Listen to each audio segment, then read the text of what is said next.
இப்போ நகோமி தான் சொல்ல வந்ததை எல்லாம் சொல்லி முடித்து விட்டாள். அதற்கு ரூத் சொன்ன பதில் தாங்க அற்புதம். ரூத் 3ஆம் அதிகாரம் 5ஆம் வசனம். அதற்கு அவள், நீர் எனக்கு சொன்னபடியெல்லாம் செய்வேன் என்றாள். இந்த பெண் பாருங்க, கொஞ்சம் கூட யோசிக்காம நீர் சொன்னபடியெல்லாம் செய்வேன் என்று கூறுகிறாள். இது சரியா தவறா? இவங்க சொல்ற மாதிரி செய்தால் ஏதாவது பிரச்சனை வந்து விடாதா? செய்யலாமா செய்யக்கூடாதா? இப்படி ஏன் பண்ணணும்?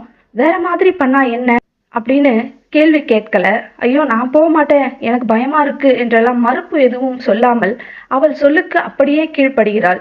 நகோமியின் மீது எப்பேற்பட்ட நம்பிக்கை அவளுக்கு!